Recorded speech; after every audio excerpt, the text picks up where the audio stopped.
महाराज शुद्धोधन के एकमात्र पुत्र थे सिद्धार्थ, जो महात्मा बुद्ध के नाम से कहे गए। एक दिन उन्होंने पिता से आज्ञा ली कि मुझे नगर अपना देखना है, आज्ञा कर दी। पर उनके मित्र और साथियों को कहा हमारी 4 बातें याद रखना, रोगी, कुरूप या वृद्ध या मृतक हमारे राजकुमार की दृष्टि में नहीं पड़ना चाहिए। नगर देखते हुए जा रहे थे कि उन्होंने देखा झुकी कमर, जर्जर देह, लाठी टेकता हुआ एक वृद्ध जा रहा। तुरंत उन्होंने घेर लिया, ना देख, उनका रुको ये क्या है? तो उनका एक हमारा आपका जैसा शरीरधारी मनुष्य, ऐसा मनुष्य होता है, धीरे धीरे लाठी टेकी, ये कैसा है? बोले ये जो आपकी अवस्था है, इसके बाद जो अधेड़ अवस्था आती है, फिर ये वृद्धावस्था, मतलब मेरे शरीर की भी यही अवस्था होगी।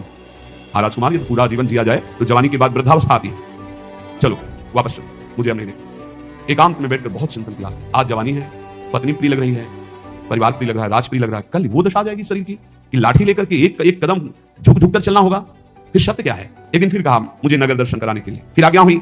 बड़ी सावधानी से बात रखी गई थी, लेकिन मार्ग में देखा कि एक हड्डी हड्डी शरीर में है, जैसे टीबी का मरीज, मिर्गी का मरीज, बार बार वो फेन उगल रहा है, भूमि पर तड़प रहा है, कोई उसके पास नहीं। राजकुमार सिद्धार्थ नजदीक गए, ये क्या है? उनका महाराज ये मनुष्य ही है, ऐसी दशा क्यों हुई? ये रोग से युक्त है, तो किसी को भी ऐसा रोग हो सकता है। हाँ राजकुमार, किसी को भी रोग हो सकता है ऐसा। ये इसकी दशा, फेन निकल रहा है, शरीर इस कोटि का हो गया है, चलो मैं वापस नहीं देखना चाहता। तीसरी बार फिर कुछ दिनों बाद कहा मैं नगर यात्रा में जाना चाहता हूं। फिर आदेश हुआ राम नाम सत्य है, राम नाम सत्य है। एक मुर्दे को लोग, ए रुको राजकुमार, रखो, खोलो, इसमें क्या है?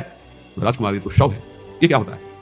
बोले जो बूढ़ी अवस्था देखी, जो रोगी अवस्था देखी, इसके बाद ये मृत अवस्था आती है, आदमी मर जाता है। तो मैं भी मर जाऊंगा। हाँ, अगर वृद्धावस्था आई, रोग अवस्था आई, तो उसके बाद मृत्यु अवस्था होती।